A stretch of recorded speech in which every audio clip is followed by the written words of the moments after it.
Hello ladies and gentlemen, welcome to the Real United States video blog, and I'm your host Paul Campbell, and welcome to Frankenmuth, Michigan.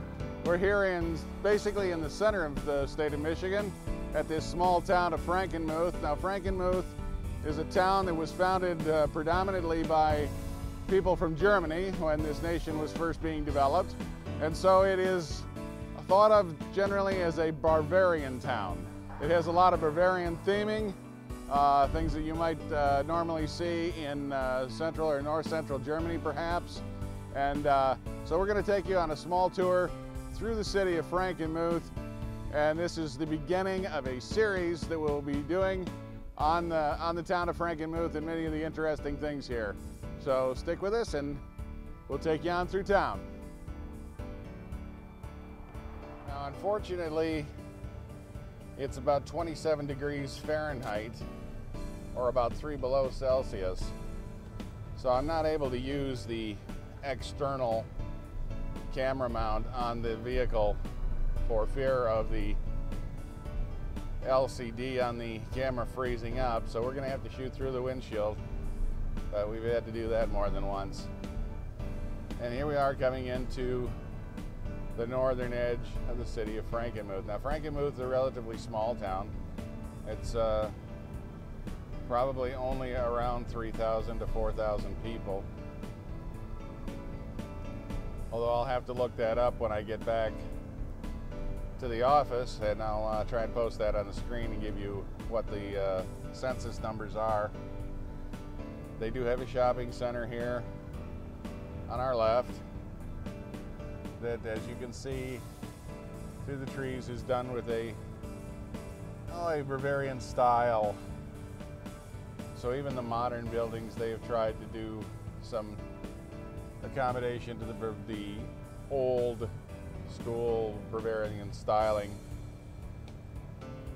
of the architecture.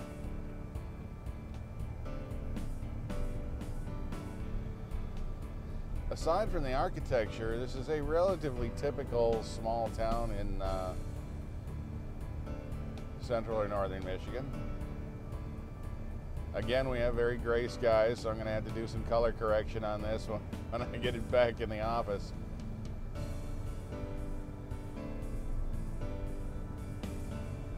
But they have gone to a good deal of trouble throughout the town, you see, to use this, I don't know, Bavarian is what we call it here. It's a 19th century German Black Forest kind of architecture. You'll notice the very ornate street lights, much more ornate than you find in most small towns in the United States. So the city has spent a good deal on the decoration of the town, because aside from a small brewery and a grain elevator here, there's tourism is the big business in this town.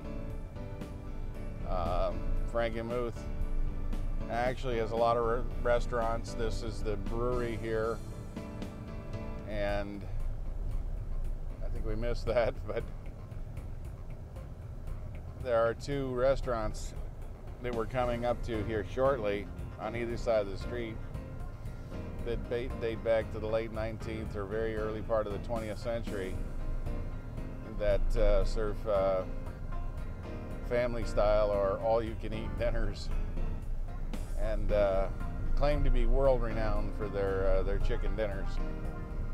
The one on the left side, which we're going to do a video on entirely, is the Bavarian Inn. And on our right-hand side is Zender's famous Frankenmuth chicken dinners.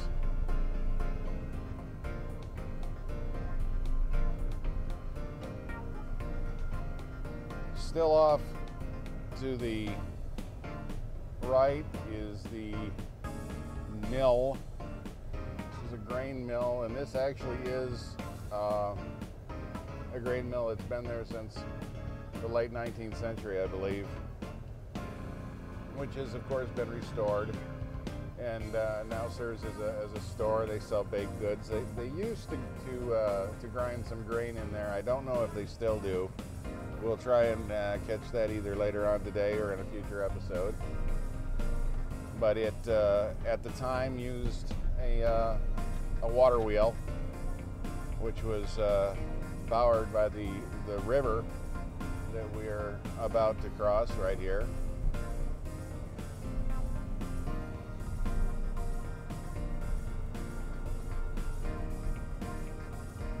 There is some new construction going on there.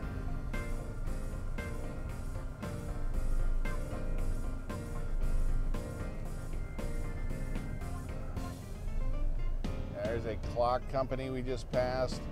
Here is Kern's Sausage on our right. This is a little grocery store that specializes in meats, but they carry a lot of other things, nice wines and what have you.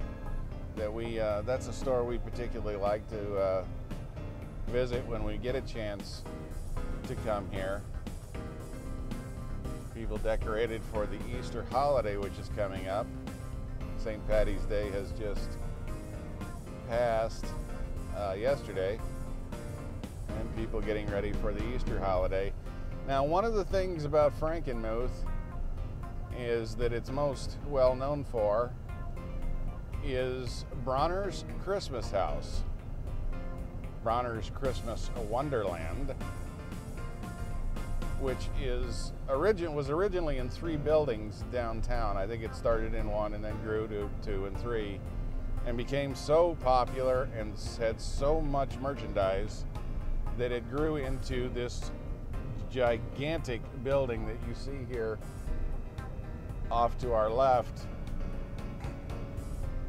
And I forget how, well, there's like 13 acres or something like that of nothing but Christmas decorations, trees, lights, paraphernalia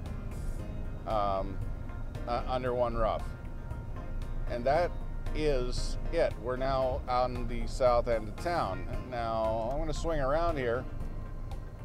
We'll catch the back side of this. And again, we're going to, in a future episode, we will dedicate entirely to the Christmas house. Again, I'd like you to notice the very ornate street lights. They're a little bit different than the ones we saw on the main street coming into town. But huge facility here at Bronner's Christmas Wonderland, or called just Bronner's Christmas House. And we're gonna try and get in there and show you that. This is one of only about, I don't know, less than a half dozen back streets in the town. Like I say, it's a very small town. And they do have the Military and Space Museum here, where we have a tank, and a little further up we have what seems to be an F-86 Sabre, mid-1950s era, one of the first jets. And I know if I've made a mistake on identifying that plane, that one of my viewers will be kind enough to tell me, but I'm pretty sure that's an F-86 Sabre.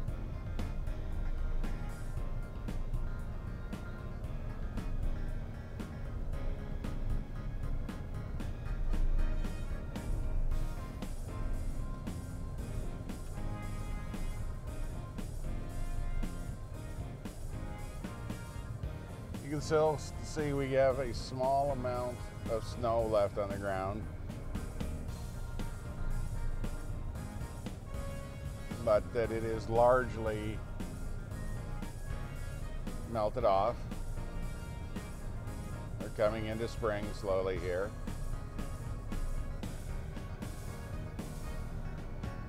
Beautiful big house here. I don't know if you can catch that, but beautiful house, big house, probably one of the original houses here, and the barn very ornately painted.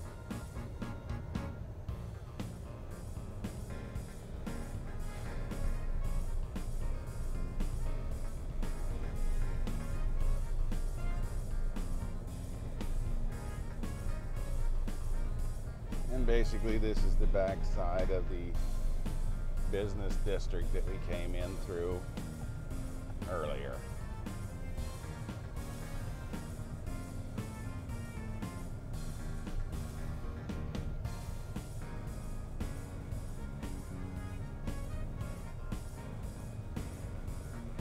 Here, right in front of us, the Bavarian Inn Lodge.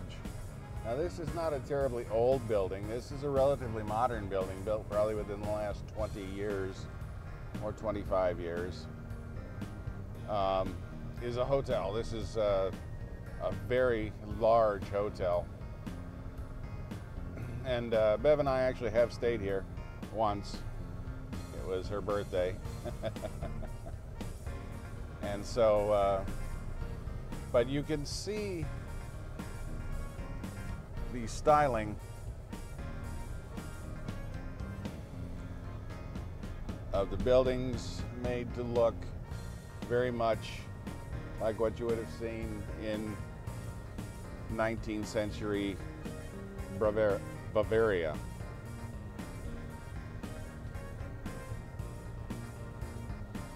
So I want to thank you for watching this episode of the Real United States Video Blog, and we hope you'll take time and pick subscribe and join us above.